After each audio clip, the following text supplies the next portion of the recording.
Octubre no solo es un mes, es un portal. Las historias que escucharás esta noche no son simples relatos, son voces de algo que aún ronda entre nosotros, energías antiguas, ocultas y secretos que se niegan a morir. Esta noche cada historia te erizará la piel, te envolverá, te inquietará y quizás te acompañe por más de una noche. Las sombras se alargan, pues algo puede estar colgando de tu techo, observándote, acechándote, susurrando desde aquel rincón oscuro que no puedes ver. Así que ajusta tus audífonos y prepárate para adentrarte en una colección de relatos que celebran el mes más oscuro y misterioso del año. Hola, espero que te encuentres muy bien. Gracias por ser parte de esta comunidad, por tus comentarios y ese like que hace que el monzón siga creciendo. Este es un mes especial, este es un video especial. Espero que te guste, espero que lo disfrutes. Y recuerda, cuando cae la noche, llega el monzón y con él el terror. Chao, chao. El siguiente relato se titula Mi experiencia con el niño de ojos negros. Hola, soy Laura. Tengo 33 años y siempre he sido sensible a lo paranormal. Puedo ver cosas que otros no pueden. Dejo a tu criterio si decides creerme o no. Ahora déjame contarte mi experiencia. Tenía solo 10 años cuando esto sucedió. Estaba visitando la casa de mi abuela.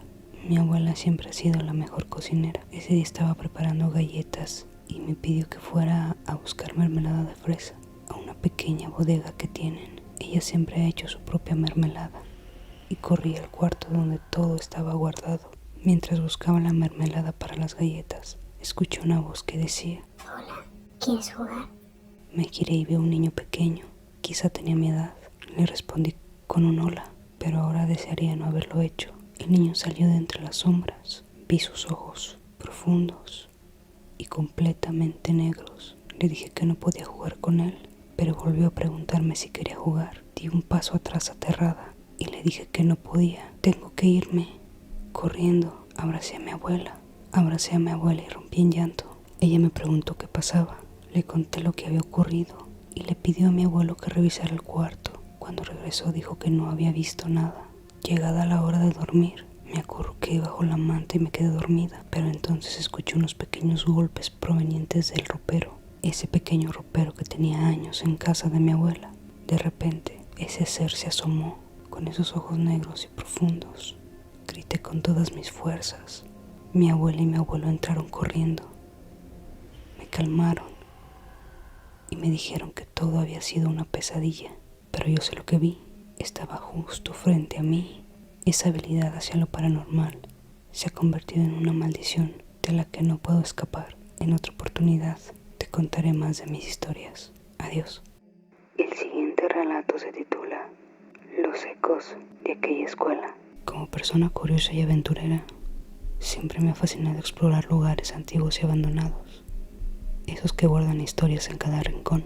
Esta es una experiencia que viví junto a mi amigo Carlos.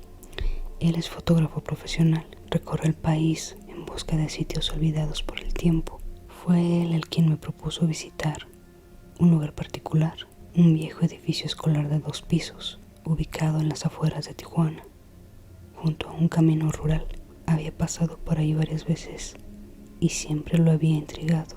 El edificio estaba completamente abandonado, rodeado de maleza y arbustos que parecían devorarlo. A un costado, un columpio metálico oxidado y un tobogán cubierto de óxido daban un aire aún más inquietante a ese lugar. Cuando me describió todo el lugar, acepté sin pensarlo. Nos preparamos para el viaje y al llegar Nos detuvimos frente a la estructura. Nos preguntábamos cómo entrar hasta que encontramos una puerta entreabierta.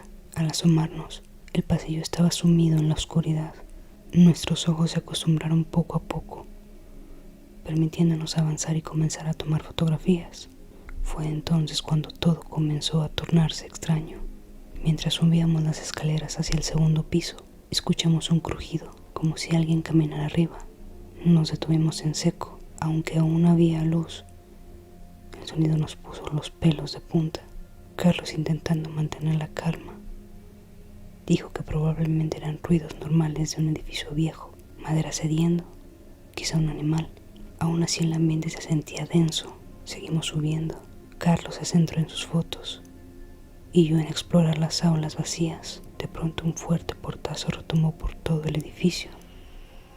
El sonido fue tan violento que me hizo gritar, casi por reflejo: ¿quién anda ahí? El eco de mi voz se perdió en el silencio. Carlos, con el rostro tenso, gritó: «¡Salgan ahora!». Pero nadie respondió. Lo que fuera que había provocado ese estruendo no era un animal, era algo más grande. El miedo comenzó a apoderarse de nosotros. Llevábamos casi 2 horas adentro. En ese momento supimos que era hora de irnos. Carlos, con una expresión que nunca le había visto, dijo en voz baja: «Algo anda mal, tenemos que largarnos». Nos dimos la vuelta y nos dirigimos a las escaleras. Al comenzar a bajar, una sensación de pesadez nos envolvió. El aire se volvió espeso, casi irrespirable. Fue entonces cuando escuchamos una vocecita apagada detrás de nosotros. Al voltear, vimos una sombra enorme en lo alto de las escaleras. No lo pensamos 2 veces. Bajamos corriendo, tropezando con los escalones, hasta salir al patio cubierto de maleza que nos llegaba a la cintura. Entre los juegos oxidados, vimos a lo lejos un niño corriendo entre la hierba crecida. Le gritamos. Intentamos alcanzarlo, pero no respondió. Solo corrió como si no existiéramos. «Quizá es un niño que vive por aquí y nos está jugando una broma», dijo Carlos, aunque le temblaba la voz. Yo no lo contradije, pero estábamos en un lugar alejado. ¿Cómo podía andar un niño solo a esa hora? Ya estaba oscureciendo. Sin más decidimos irnos. De regreso en el hotel, aún con el corazón acelerado, pedimos una cerveza para calmar los nervios. El camarero, curioso al ver nuestras caras, preguntó qué hacíamos en el pueblo. Le contamos sobre la exploración y la escuela abandonada. Su rostro cambió. «¿La escuela junto al camino rural?», preguntó, bajando la voz. «Esa escuela cerró hace años. Ya no había suficientes niños en la comunidad, pero hubo un incidente. En el último año que funcionó, un niño desapareció. Dicen que al final de la jornada escolar simplemente se fue. Nunca llegó a su casa. Le buscaron por todas partes, pero no encontraron nada». Guardó silencio por un momento antes de continuar. Pasaron años. Nadie supo lo que pasó, hasta que cuando demolieron un salón de música que estaba en la parte trasera de la escuela, encontraron sus restos. Se había caído por una abertura, pues cerca de ella había una cisterna, y quedó atrapado entre las rocas. Nadie se explica cómo pudo llegar hasta ahí. Carlos y yo nos miramos pálido. No dijimos nada, pero ambos sabíamos lo que habíamos visto. Ese niño que corría entre la maleza podía ser aquel fantasma. También nos queda la duda de qué era esa figura enorme que vimos en el segundo piso. ¿Qué clase de presencia habita en ese lugar? Quizá, como muchos creen, hay energías que se aferran a los sitios donde ocurrió algo trágico, energías que no descansan, energías que esperan. ¿Tú te atreverías a explorar un lugar así? El siguiente relato se titula El fantasma del espejo. Mi experiencia ocurrió en el verano de 2004. Tenía 15 años. Pasé unos días en casa de mi tía, que vive en Yucatán. Mientras nuestras madres salían de compras, me quedé con mi prima, 2 años mayor que yo. La casa era grande, con un extenso patio trasero, y tenía una distribución peculiar. La cocina estaba a un lado y los dormitorios al otro, y en medio una amplia sala de estar. Lo más llamativo de esa sala era un enorme espejo que cubría casi toda la pared. Para ir de la cocina a los dormitorios había que cruzar siempre frente a él. Siempre me había causado una sensación extraña, como si no estuviéramos solos, o algo te mirara desde dentro del espejo, como si algo caminara con nosotros, reflejado en ese cristal. Esa tarde, poco después de las 8 de la noche, Mi prima y yo decidimos ver algunas series en su computadora, que estaba en su habitación. Ella fue a prepararlo todo, mientras yo fui a la cocina por papas fritas y refrescos. Al regresar, crucé la sala con las manos llenas, y fue entonces cuando ocurrió. Con el rabillo del ojo, vi algo en el espejo. Una niña caminaba a mi derecha, reflejada claramente en el espejo. Llevaba un camisón blanco, sucio y arrugado. No debía medir más de 1 metro. Su cabello era rubio, largo, caía sobre su rostro, pero miraba fijamente hacia el frente. Me detuve en seco. El terror me paralizó. Miré a mi derecha y no había nadie. Volví a mirar al espejo y la niña ya no estaba. Las papas y las latas cayeron al suelo como un estruendo metálico. Me faltaba el aire. Un ataque de ansiedad sacudió mi cuerpo. Corrí al dormitorio donde mi prima me miró con ojos muy abiertos mientras le contaba lo que acababa de ver. No dudó de mí, me creyó. En nuestra familia las historias de apariciones no son raras. Llamó de inmediato a nuestras madres, preocupada por mi estado, pero ellas no me creyeron. Durante días no pude dejar de pensar en esa niña. Su imagen estaba grabada en mi mente, con claridad perturbadora. Me negué a volver a esa casa, pero mi prima, intrigada, comenzó a investigar. Habló con los vecinos y una señora mayor que vivía a 2 casas de la suya. Le contó algo que nos dejó helados. Antes de que mi tía se mudara, la casa pertenecía a una familia con una hija pequeña. La niña había muerto de leucemia aguda. Tenía apenas 6 años. Poco después de su muerte, la familia se mudó, incapaz de soportar el dolor que impregnaba cada rincón de la casa. La descripción coincidía: el cabello rubio, la estatura, todo. Pasaron los años. Eventualmente volví a visitar a mi prima. La casa seguía igual y el espejo también. A veces cuando cruzo la sala, siento que la veo, siento que me mira. Un escalofrío recorre mi espalda. No sé por qué se manifiesta en el espejo, porque solo la he visto yo. Quizá el espejo no refleja lo que está frente a él, sino lo que quedó atrapado detrás. Saludos. El siguiente relato se titula Espíritus de Hospital. Cuando estás cerca de la muerte, ¿crees que puedes ver espíritus? Soy Rebeca y fui hospitalizada tras atentar contra mi propia vida. Tengo recuerdos vagos de aquel momento y no sé si lo que recuerdo es producto de mi imaginación, intentando llenar el vacío de lo desconocido, o si realmente viví una experiencia extracorpórea en un estado semiconsciente. Tengo el recuerdo de las enfermeras llevándome a una habitación en una de sus camillas, mientras yo flotaba sobre mi cuerpo. No podía ver el color, todo era en blanco y negro, además de ser borroso. Mientras flotaba, miré hacia mi izquierda y vi una figura muy delgada. Tenía las piernas hacia atrás. No recuerdo si tenía rostro, solo la vi fugazmente, pero era horrible. Como mencioné, me llevaban a una habitación y yo estaba pegada a mi cuerpo. No podía moverme libremente. Recuerdo que aunque fue una visión extraña, no me provocó miedo. Todos mis recuerdos están dispersos. Ya han pasado 3 años desde que ocurrió. Sin embargo, sigo teniendo flashes que aparecen de repente. Es una historia corta, pero quería compartirla. Gracias por leer. El siguiente relato se titula El aullido del demonio. Hola, soy Daniel. Mi vida solía ser completamente normal. Era un adolescente de secundaria con buenas calificaciones, una vida social decente y un pequeño grupo de amigos. Todos compartíamos una fascinación por lo paranormal. Aunque siendo sincero, yo no creía en nada de eso. Crecí en una familia profundamente cristiana y siempre me enseñaron que cualquier cosa sobrenatural era obra de demonios. Pero lo que viví aquella noche cambió mi vida para siempre. Es algo que aún me persigue. Por privacidad cambiaré los nombres de mis amigos. Los llamaremos Miguel, Rubén y Samantha.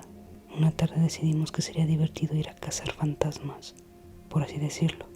Yo acepté sin dudar, más por orgullo que por convicción. Investigamos en internet y encontramos un edificio abandonado que había sido un hospital, no tan lejos de mi casa. Decían que estaba embrujado. Nos pareció perfecto. Planeamos la salida para un sábado a las 6 de la tarde. Empacamos linternas, agua y algo de comida. Para que nos dieran permiso, dijimos que iríamos a una fiesta de cumpleaños de otro de nuestros compañeros. El hospital estaba a unos 30 minutos de nuestra colonia. Al llegar nos detuvimos a unos metros del edificio y nos dirigimos a la parte trasera. Rubén, sin pensarlo, forzó una puerta oxidada y la abrió. Quería impresionarnos. Me dijo: tú entra primero. Entré. El interior era un caos. Camas volcadas, sueros colgando, grafitis en la pared y restos de veladoras por todos lados. Nuestros pasos resonaban como si el edificio respirara. Decidimos separarnos para explorar. Rubén me dijo: el hospital tiene 2 pisos. Tú sube por las escaleras. Nosotros nos quedamos acá abajo. Si bien me pareció extraño, no dije nada y subí. Eran unas escaleras metálicas que crujían con cada paso. Continué caminando y entré a una habitación a explorar. Mi pequeña linterna no la usaba lo suficiente. Al adentrarme más, fue cuando lo vi. Por el rabillo del ojo, noté algo moviéndose por la pared. Al voltear, noté algo moviéndose por la pared. Quizá vi mal, pero parecía escalar como si fuera una araña. Al voltear, en un oscuro rincón del techo, no podía creer lo que veía. Una criatura negra, de tamaño de un perro grande, se desplazaba por la pared como una araña. Quedé paralizado. Ahí estaba, en la esquina de la habitación, entre sombras. En lugar de huir, como cualquier persona sensata, acerqué más la linterna, iluminé la esquina y salté hacia atrás. Era horrendo. Su pelaje negro enmarañado, sus ojos colgaban fuera de las cuencas, balanceándose. Un hedor rancio, como a carne podrida, me golpeó de lleno. Pensé que estaba muerto, pero esa cosa se movía. Retrocedí tropezando con mis propios pasos. Entonces la criatura huyó. Un sonido demoníaco, gutural. Corrí gritando por mis amigos, con el corazón a punto de estallar. El aullido no cesaba. Era como si me persiguiera. Caí al suelo jadeando al borde del llanto. No sé de dónde saqué fuerzas, pero me levanté y corrí hacia la ventana. Sin pensarlo salté. Estaba en un segundo piso. La caída fue brutal. Aterricé con un golpe seco y sentí el dolor agudo en el tobillo. Se me había roto. Miré a mi alrededor. La puerta seguía abierta. Mis amigos se habían ido. Los desgraciados me habían dejado solo. Caminé como pude hasta mi casa. Llegué al anochecer. Cuando crucé la puerta, mi madre gritó al verme. ¿Qué te pasó?, dijo. Estás blanco como un papel. La abracé con todas mis fuerzas y rompí en llanto. Lo siento, nunca lo volveré a hacer. Esa noche no me castigaron, solo me consolaron. Me preguntaron qué había pasado, pero no pude decir nada. Lloré fuerte. Los días siguientes tuve alta temperatura. Jamás volví a hablarle a esos tipos con los que fui a cazar fantasmas. Hoy tengo 23 años. Aún duermo con las luces encendidas. Tengo crucifijos en cada pared de mi casa. Nunca olvidaré lo que vi esa noche, pues ese olor y ese aullido me perseguirán eternamente.